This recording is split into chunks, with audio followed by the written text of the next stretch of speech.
Hello, today we will be discussing the effects of the one-child policy and where it stems from.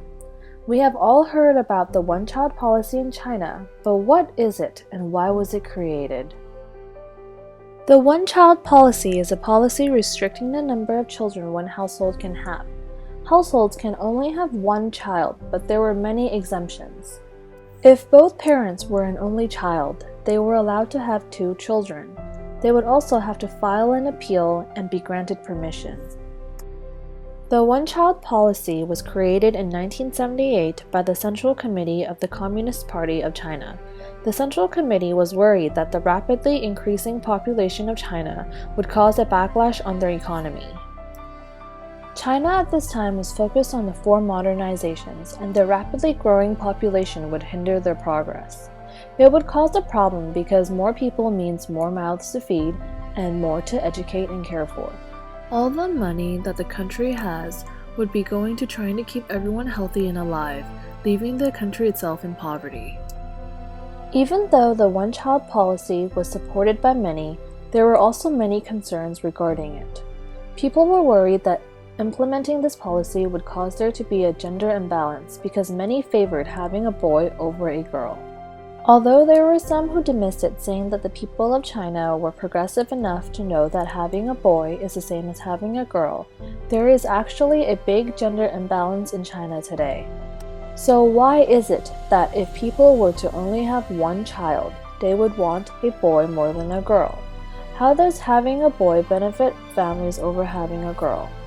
Preference of a boy over a girl was most prominent in 15th century China when most people believed in Confucianism.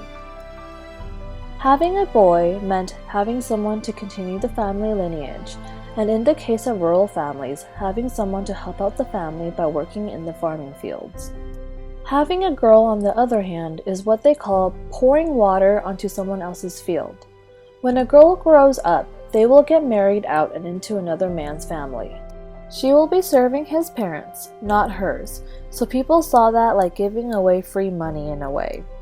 But having a boy means that he will bring in a wife to take care of his parents, demonstrating filial piety. Because Confucianism influenced the lives of the Chinese in so many ways, a lot of modern Chinese still hold on to certain concepts of Confucianism, such as the gender preference. How does the one-child policy affect the gender bias then?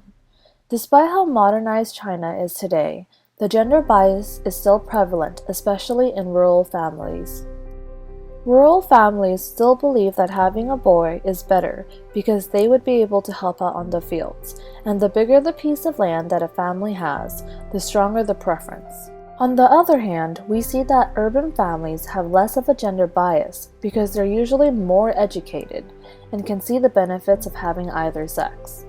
But because of the one-child policy, couples can't keep on having children until they reach the desired number of boys they want, so having a boy is even more precious now.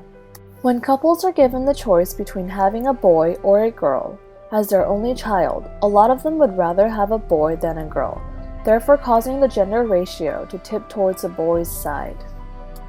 Seeing this happen, the Chinese government decided to implement the 2-child policy at the beginning of this year. Couples are now allowed to have 2 children instead of the previous one. The Chinese government hopes that the 2-child policy will help balance the gender imbalance present in China eventually. But the question is, will the 2-child policy help alleviate the gender imbalance, or will it not have any effect at all? It's too early on to see whether or not the 2-child policy is helping, but many speculate that the 2-child policy will not have any effect because the cost of raising a child is too high for people to want to raise 2.